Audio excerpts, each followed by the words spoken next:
Sarah is my name.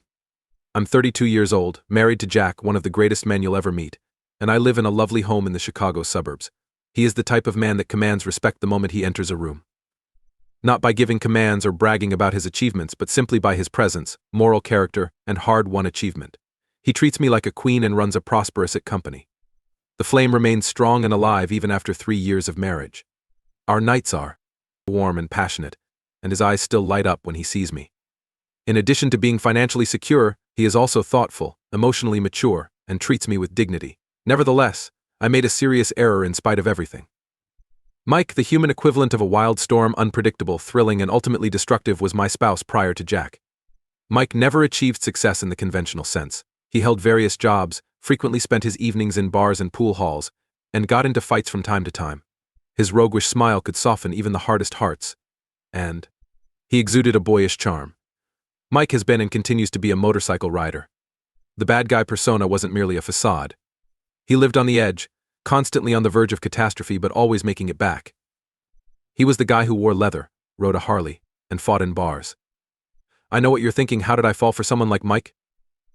The excitement of uncertainty and the euphoric rush of living a life devoid of regulations must have played a role. However, the truth is that I was impressionable at the time, and was swayed by his allegedly defiant attitude. As you might imagine, our marriage was a wild trip. A succession of heart-stopping lows and heart-pounding peaks. Unsurprisingly, it ended in a flurry of disputes, tears, and a great deal of sorrow. It was like waking up from a long, turbulent dream when I first met Jack. This dude was everything that Mike wasn't: respectful, mature, stable, and successful. The calm after the storm was him. I believed I had finally found my happily ever after when I fell in love with him. However, it appears that the past has a cruel way of re-entering the present. I came across Mike at a charity event, which Jack and I frequently go to. In the midst of the sea of beautiful dresses and fitted suits, he stood there in his beat-up leather jacket, appearing completely out of place but also very self-assured. His roguish grin was still there. It had, if anything, simply become more interesting over time. After a few beers, old memories came flooding back, and the excitement I had experienced before suddenly returned. I allowed myself to get caught up in the moment. Attracted by his rash charm, that's when it occurred. I cheated on Jack when we arrived at his dilapidated flat, which smelled of booze and motor oil. I was overcome with regret and guilt after that. What was I thinking? Why did I allow the delusion of a history filled with more suffering than joy to influence me? The serene, reassuring security Jack offered me stood in sharp contrast to Mike's tumultuous way of living. Jack is the ideal life mate for me. He is helpful. He is accomplished, kind, and above all loves and respects me. However, the recollection of that night with Mike has been consuming me, causing my conscience to gnaw and my heart to swell with fear. The worst thing? Jack seems suspicious to me. He hasn't spoken. Too silent.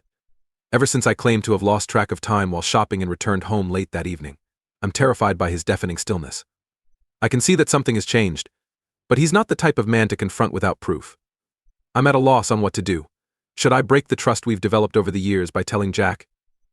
Or should I continue to live with this shame, maintain this horrible secret, and pray Jack doesn't find out? I sincerely regret my mistake, which I acknowledge I made.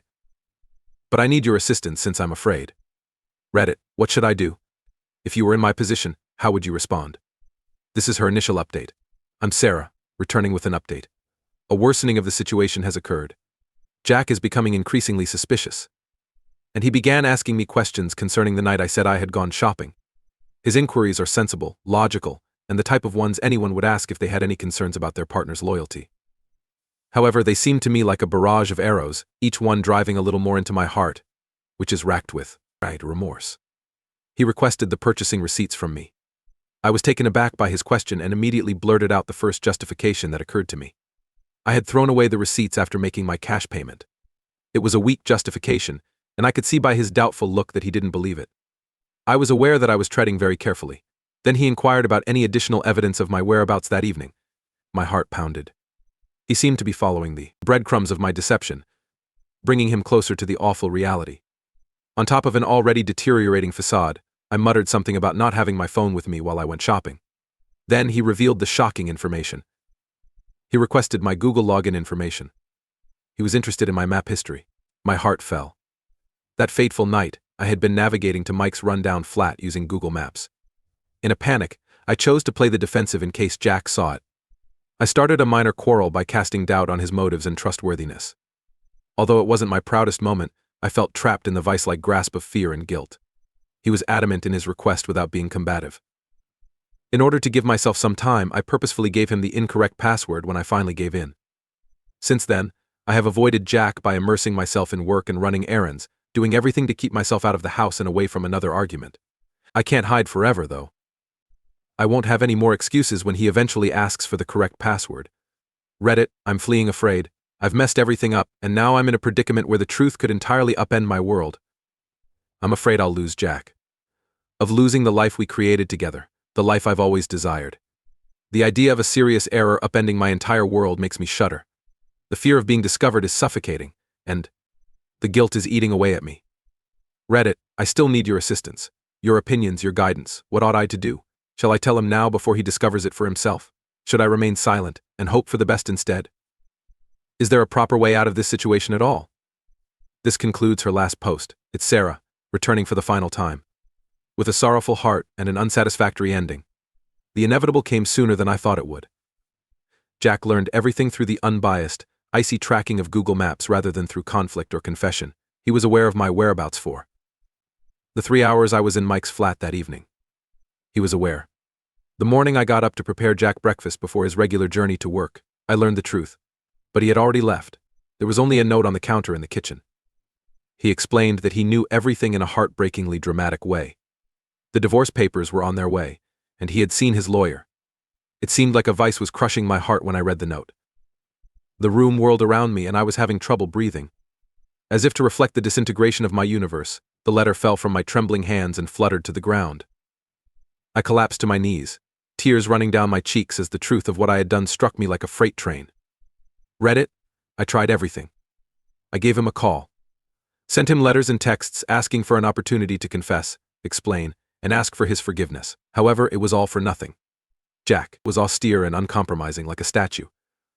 I tried to contact him, but he didn't reply.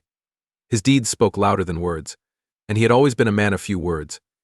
Now his quiet was deafening, and every second of it served as a reminder of the trust I had broken. The warmth and affection he had previously showed me contrasted sharply with the icy, stone-like attitude he had taken toward me. I am currently searching for a rental property. I don't receive a lot of alimony. Jack was fair enough, but I'll only be able to afford a small flat. A far cry from the lovely home we had created. I already miss it. The prospect of starting a family soon makes me cry, as does the sound of Jack playing the piano, the fragrance of fresh coffee in the mornings, and the quiet discussions we had across our dinner table. The goal of sharing our love with a kid and raising them in our lovely house is no longer there. I robbed him and us of that dream. I am accountable for ruining our future as well as the present. With a sad heart and the agonizing realization that I have made the worst mistake of my life, I close my post. I've discovered the hard way that decisions have repercussions, some of which are permanent. Jack, who wanted to create a future with me and loved me in spite of my imperfections, is no longer with me. All I have left now are the remnants of a marriage that I ruined, and a sense of remorse that will always be with me. I apologize for the hurt I caused you, Jack. All I can do now is accept the consequences and make an effort to grow from my mistakes, even though I wish I could take back what I did. Even though we will never be able to return to our former relationship, I hope that one day you can find it in your heart to forgive me. I also want to express my gratitude to everyone who read my tale and offered guidance. Take note of my errors, treasure the people who genuinely care for you, and never allow a moment of weakness to compromise your values. Reddit, goodbye. This heartbreaking tale serves as a reminder that decisions do have repercussions. Why someone discards everything for a seemingly simple decision like Beyond Me. What are your thoughts? Please share your opinions in the space provided for comments below. Make sure to click the notification bell when you subscribe. For other twisted strands, click here.